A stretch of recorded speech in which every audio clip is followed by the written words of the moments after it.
So if you are looking at the long haul jacket, I find I was in your place probably 2 years ago and again here this past season.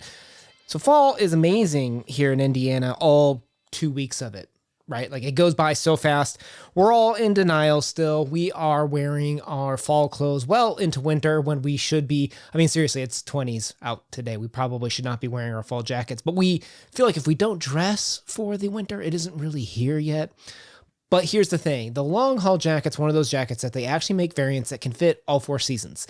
And I wanted to talk to you a little bit about it because once you find that fit, sometimes, you like it, you stick with it, you get a couple different versions of it. They say never to do that. I find you can do that actually quite easily with the long haul jacket. My name's Una. This is the Style Cantina. We just talk clothes here. I'm not giving you advice. I'm giving you my perspective. I bought all of these with my own money. And, kind of what led to today is a couple years ago, seasons, I don't know, they all blend together now. I was interested in getting into more texture, right? And what was recommended was the long haul jacket in this waffle indigo from Taylor Stitch. And of course, I did what everybody does who's watching this video, right? You go on YouTube and you'll look stuff up.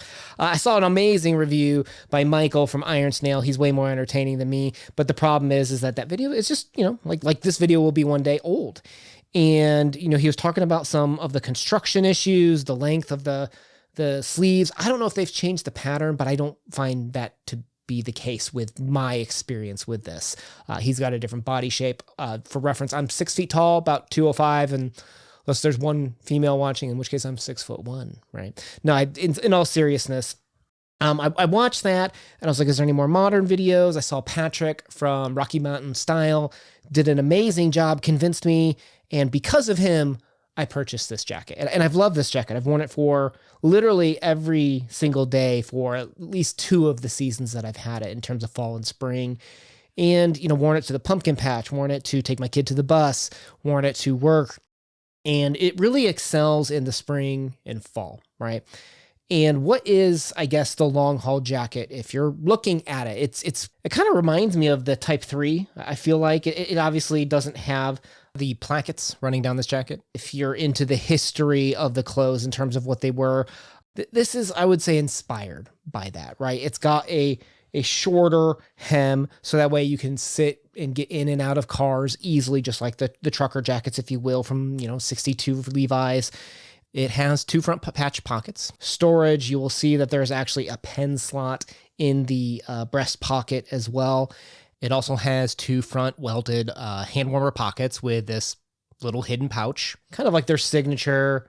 I'm pretty sure, are they based in San Francisco? I think they are, and I think this is a map of San Francisco. If I get lost in San Francisco and need a sudden map, I guess I'll let you know how accurate it is.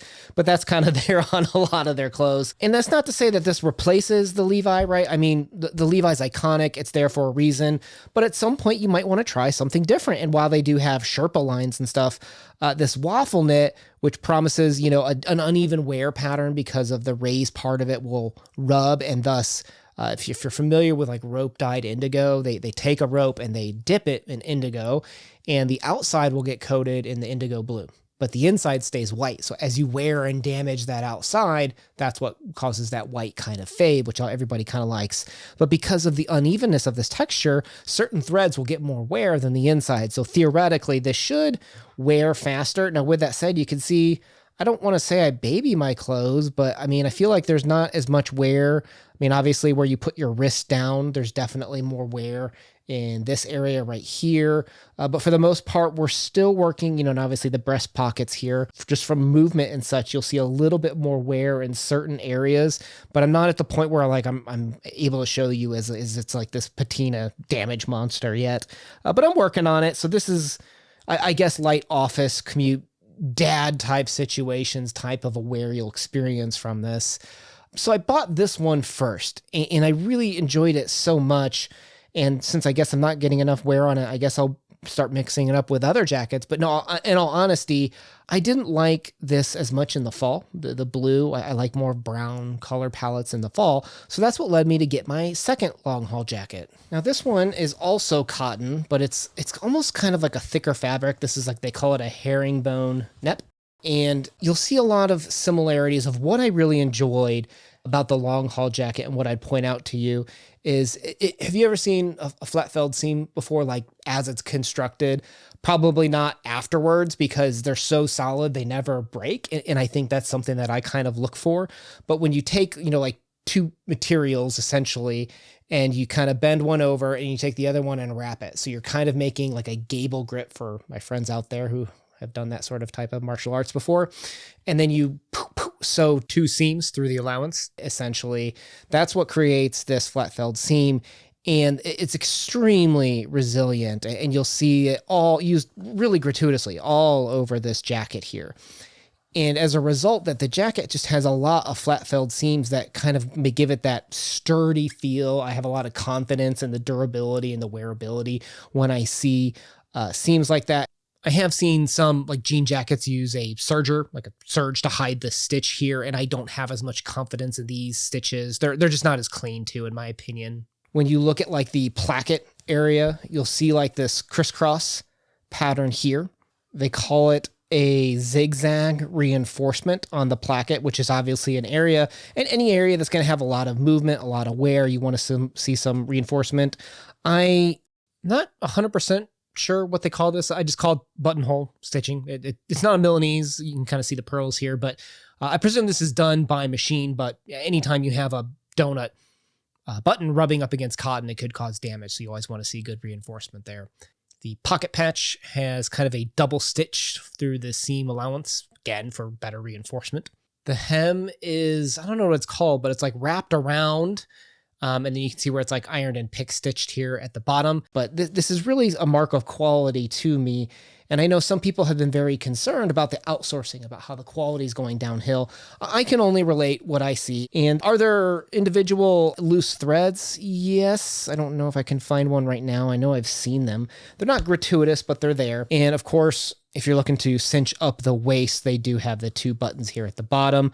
That was an issue that Michael reported, was that the buttonholes were loose on his, particularly at the hem, but I have not experienced that personally. You can see the reinforced crisscross. They use the same zigzag stitch. This is the same thing they use when you look at the fight straps in hockey, because that's what keeps the hockey jersey pulled down when the players are pulling the jerseys over the head. Again, just a mark of quality for anything that's going to be tugged. You want to be sure that it's going to last. Obviously, they have the long haul guarantee where if you have any damage, failures in the material, you can send it to them. Again, I spent my own money. I'm not endorsed by them. I just really like this jacket, and I guess I'm trying to share a lot of the positives of it per se. When it comes to negatives, I would reinforce there's a channel, Beast Made Reviews, where he points out that even within the long haul series, the individual long haul jackets may fit slightly different.